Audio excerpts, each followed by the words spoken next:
बात कहूँ, इससे पहले कि तुम्हारे भैया भाभी लखन को अपनी ओर कर ले, हम उसे अपनी ओर कर लेते हैं। लखन को अपनी तरफ ना माला ना, वो भैया और भाभी का हनुमान है। हम सर पटक के भी रह जाएंगे ना तो भी वो हमारी तरफ नहीं आएगा। इसका ख्याल तो तू अपने दिल और दिमाग से निकाल दो। अरे कैसी बात कर रहे हो?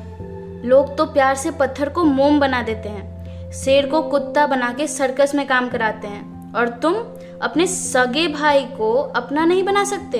देखो, हम लोग मिलकर लखन को समझाएंगे और उसके कान में यह बात डालेंगे कि वो और तुम सगे भाई हो और भैया सौतेले, और ये बोलकर हम लोग भैया से अलग हो जाएंगे।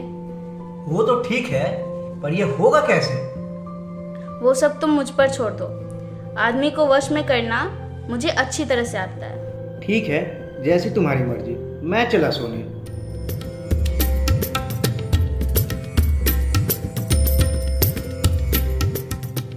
भाभी माँ, ओ भाभी माँ। अरे दीदी तो जेठ जी और गुड़िया के साथ मंदिर गई हैं। मंदिर? लो, हम यहाँ पेट पूजा करने आए थे और वो भगवान की पूजा करने गई है। जब तक वो आएंगी तब तक तो मैं भूखा ही मर जाऊंगा। क्या दीदी ही तुम्हारी भाभी है और मैं नहीं?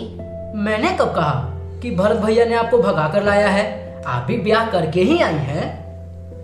मैं आपको भगौरी नजर आती हूँ देवर जी? नहीं नहीं, आप तो मेरी प्यारी भाभी हैं। तो फिर ठीक है, आज मैं अपने प्यारे प्यारे देवर को अपने हाथों से खाना खिलाती हूँ। फिर ठीक है, आप खाना निकालिए, जब तक मैं हाथ मुंह धोकर आता हूँ।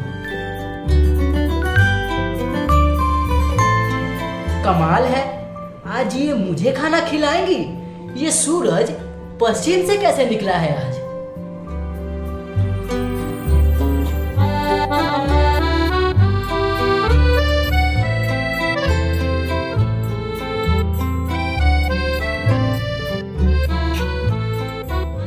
ये लो, आज मैंने तुम्हारे लिए बहुत प्यार से खाना बनाया है। क्या बात है, आज अपने देवर को बड़े प्यार से खाना खिलाया जा रहा है।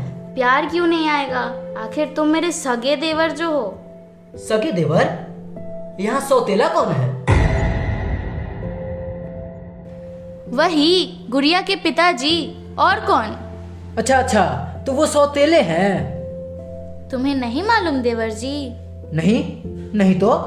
तुम और ये दोनों सगे हो, और भैया भैया तो सौतेले हैं। तुम्हें तो पता है नहीं, सारा दिन खेलकूद में जो लगा देते हो।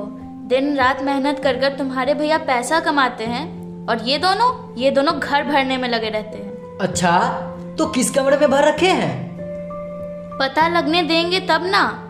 बड़े घाघ हैं, घाघ। जितने जमीन के ऊपर हैं उससे 3 गुना जमीन के नीचे।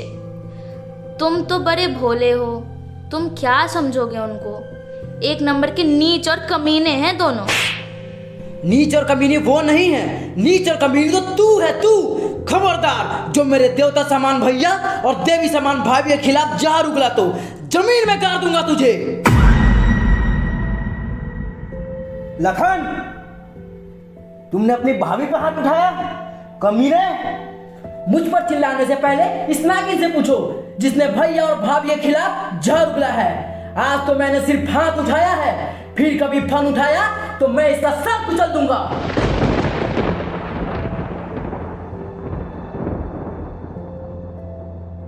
लखन, अपने जुबान को लगाम दो। भूल गए इस घर की मर्यादा को, भूल गए इस घर के संस्कार को। तुम्हें इतना भी याद नहीं कि छोटों को बड़ों से किस तरह बातें करनी चाहिए? मैं कहता हूं माफी मांग। नहीं भैया, मैं माफी नहीं मांगूंगा। वो तुम्हारी भाभी है और भाभी माँ के समान होती है। चल माफी मांग। ये भाभी भी इसकी माँ समान है। पहले ये आप दोनों से माफी मांगे, फिर मैं माफी मांगूंगा।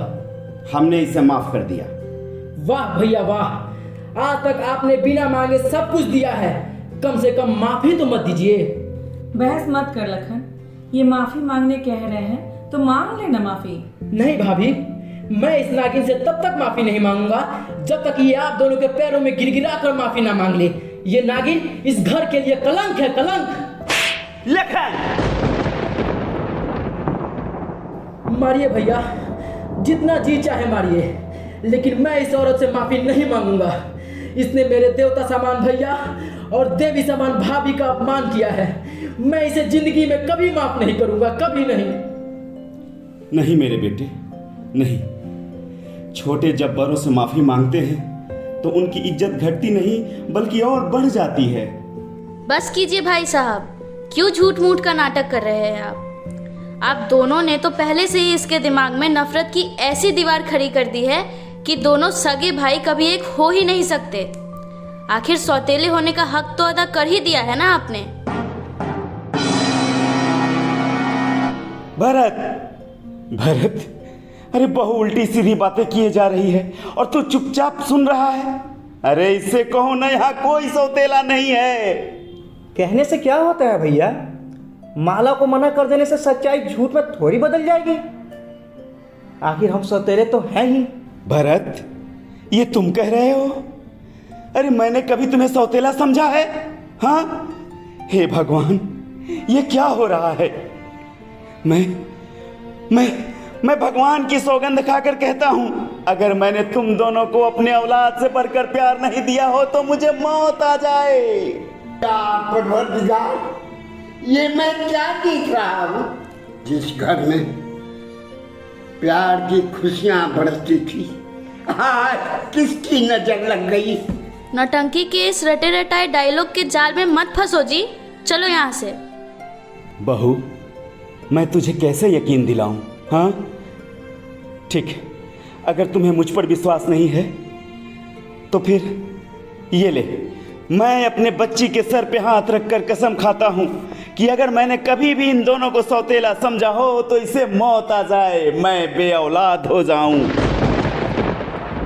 नहीं, इन झूठे मगरमच्छ के आंसुओं पर मत जाओ, हमें इनकी जाल में नहीं फंसना है, चलो यहाँ से। बहू, भरत और लखन मेरे भाई ही नहीं मेरी आत्मा है। मैं इन दोनों के बगैर जिंदा नहीं रह सकता। इन दोनों को मुझसे जुदा मत करो बहू, मत करो। इस टूटते हुए घर परिवार को बचा लो। भरत, क्या हो गया है तुम्हें? जिस भाई ने तुम्हारी जिंदगी बनाने के लिए अपनी जिंदगी कुर्बान कर दी, आज उसका ये सिला दे रहे हो? हाँ चलो जी। माला, मैं तेरे आगे हाथ जोड़ती हूँ, तेरे पैर पड़ती हूँ। इस बसे बसाए घर को मत उजाड़ो, तुम इस घर की मालकिन बनकर रहो, जो जी में आए करो, लेकिन भरत को इनसे जुदा मत करो। ये भरत की जुदाई बर्दाश्त नहीं कर पाएंगे, जीते जी मर जाएंगे। मरते हैं तो मर जाएं, मेरी बला से। चलो जी।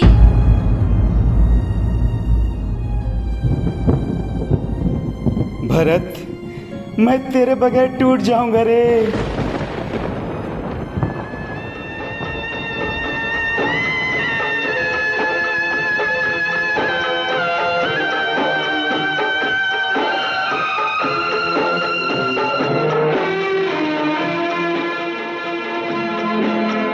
समय के चक्कर से जीवन में कोई नहीं बच पाया, चांद और सूरज को भी ग्रस ले समय की काली छाया। समय ने मती मारी तो कैकेयी ने वो आग लगाई, जली अयोध्या राम से बिछड़ा भरत जैसा भाई, भरत जैसा भाई। समय की आग